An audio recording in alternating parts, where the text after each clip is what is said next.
Last week, I finished selling a rental property that I purchased exactly 5 years ago. It was a home I thought I'd keep forever, and unfortunately, that's not the case. Despite what was promised to me on YouTube, these last 5 years of ownership were actually not a great experience. There's a few things that happened here that I didn't know were a thing. No one talks about these pitfalls. So I'm just gonna be fully transparent here, open up my tax filings, show you all the numbers, 5 years of real data. Exactly what I paid for the house, how much I rented it for, my expenses, how much I ended up selling it for, and why this turned out to be kind of a nightmare for me. Which starts with the first problem. This is not the house that I sold. I live in California, but the property I've been dealing with is almost 2,000 miles away in Plano, Texas. I bought this home in April 2021. The market was flaming hot, so I had to place an offer $25K over asking to secure it. There was also closing costs, so my final purchase price was $374,000. I was able to borrow money for the home at 3.1%, so what could possibly make me sell this home and give up this incredible interest rate? I made a list of my doom and despair. This is gonna help paint the full picture before we dive into the numbers. First up, the monthly payments. I thought that when you buy a home, the whole shtick, the whole thing is that no one can increase your rent. And wow, was I wrong. My monthly mortgage payment when I purchased this home in 2021 was $1,744 a month. Very nice, reasonable payment. There's enough breathing room there for this property to make money. However, 5 years later now, the payment has ballooned up to $2,158 with no stop in sight. It just keeps changing every year, and I kind of have no say. It was even higher at one point, clocking in at over $2,200 a month. So how can this be? The actual loan payment balance and interest portion of the payment did stay the same, but my total monthly payment is at the mercy of property tax and home insurance companies. Slowly but surely, the county kept on raising property tax on this home as it appreciated in value, and at the same time, the home insurance company wanted more and more. And a $400 per month increase in the span of just a few years on already slim margins is kind of a lot. That's over 5 bands a year that just disappeared from my expected cash flow.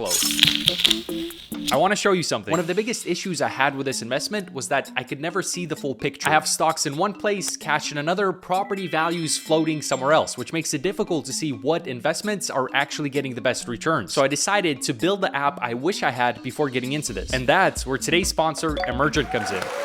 Emergent lets you describe an app in plain English, and then it builds a real working app. It builds the front end, back end, database, and hosting for you, so you get a real working app, not just a mock-up. Okay, check this out. I'm gonna give it the following prompt. I can choose which model to use here. We'll go with Claude. Okay, the agent is asking some follow-up questions. This is kind of interesting. It's running into some issues here on the right, and then on the left, it's actively addressing the issues. It's done. This is incredible. The buttons work and everything, but I did just get an idea. I want to try to add something in here. What if you could also track the value of your cars in here? After deploying the app, I ran through all the buttons, and sure enough, I was able to add in stocks, cash accounts, property, and vehicles. With this, I could see exactly how much of my net worth is in real estate versus everything else, and what's actually performing the best, and make better informed decisions. Just a few years ago, building something like this would mean either learning to code or paying a developer like $30,000, $40,000. And if I wanted to take this further, I could add in user accounts and Stripe payments to turn this into an actual software product that other investors could use. So if you want to build your own investment dashboard, a tool for your business, or any app idea you've been sitting on, Emergent lets you describe it in English and build the real app. That's what I used here. Check it out using the link in the description or scan the QR code on the screen. What if I told you that you can buy a few rental properties, they're gonna generate passive income, and you can retire worry-free? Well, I'd be lying, because that is so not the case. It takes a lot to maintain and upkeep a home. On top of the frequent messages regarding small issues and tasks interrupting my daily life for the last 5 years, there's also some major scares. For the small things like managing cleaning in between tenants, switching over utilities while I search for new tenants, a fridge handle door breaks off, fan stops working. These are not necessarily high stress issues, but they still interrupt your time, focus, and when you're dealing with an out-of-state property, even the little things start to really add up. Now, when something major would happen, and it did happen, it would get a lot worse. On this property alone, I've gotten calls in the winter about trees falling onto the roof, which that's pretty frightening. One, someone can get really hurt. And two, there's the property damage aspect of it. Is this branch gonna get lifted and reveal $20,000 worth of structural damage? It's possible. I received a call on this house last summer. There was a heat wave going on. It was over 100 degrees outside and the AC went out. Boom. you're cooked. That's something that needs to get solved ASAP. It doesn't matter if you're dealing with something, if you have to focus on your work, if you're busy. You can't have someone living in 100-degree weather without an AC. That can't wait. It got to a point for me where I'd read somewhere online or hear something on the news about a storm coming through the south. I live almost 2,000 miles away, but my cortisol is spiking because I have some skin in that game. I have to worry about it. And at that point, even if the property did have decent margins, you gotta ask yourself if that's worth it for you.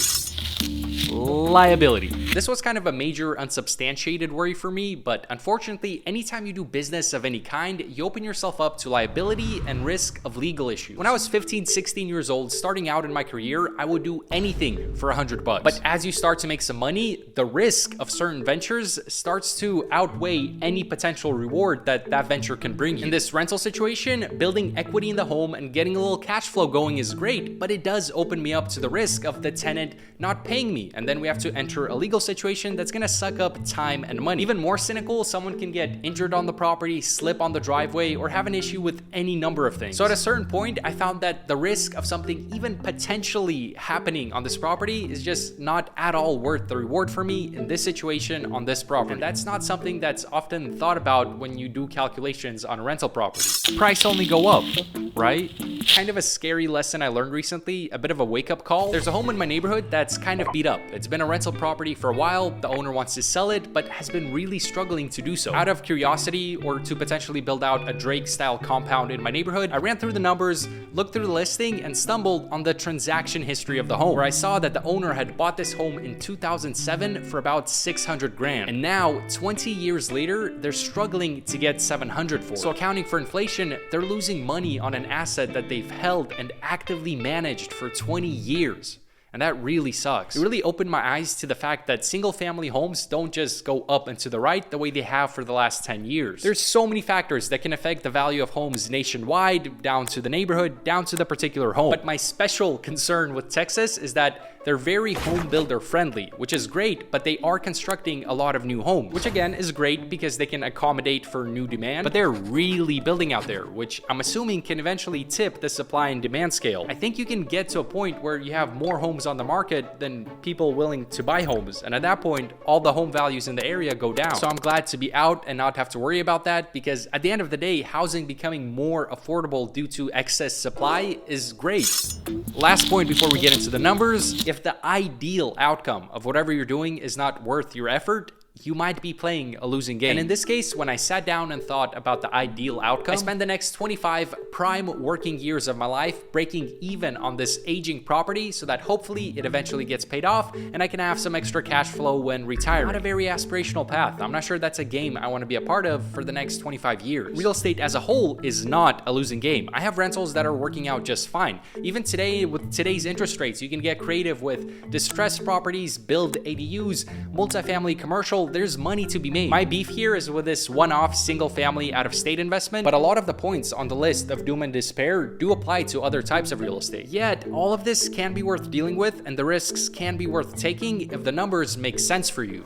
So let's see if these numbers make sense. Again, the home cost me $374,000. I put a down payment of $118,000 I had saved up at that point, and the rest I borrowed from the bank. Throughout my 5 years of ownership, I had 3 different tenants. We'll call them Jane, John, and James. Now, there was a period I was considering moving out to Texas. I then wanted some repairs done at the house. Then it took a while to find a tenant. So the home sat empty for most of the first year, and that's completely my fault. But Jane was first in the home, and she lived there from December 2021 to November 22 at $2,300 per month. John lived there from January 23 to April 24 at $2,450 per month. And then James lived there from July 24 to March 26 at also $2,450 per month. So there were some empty months there, but in total, I collected $120,800 in rent over the course of my ownership. Over 100 bands. Not bad. That's like a high mileage used C8, a Rolex Submariner, and like a year of rent in Brickell. But hold the lease papers because that is not the full picture. If we look over my expenses here, the monthly payments ate up most of the profits, and whatever was left got eaten up by repairs and maintenance. I had to pay to help find tenants during 2 of the turnovers, and I was charged first month's rent for that both times. times. 2025, I got hit with replacing the entire HVAC system and the oven broke that year, so that was a rough one. Had to pay over 10 grand in repairs that year alone. And looking through these numbers, there was at least something that came up every single year. There were repair costs for every single year that I owned this property. So if we add up all of the expenses, that number comes out to $139,000, giving us a total cash flow loss of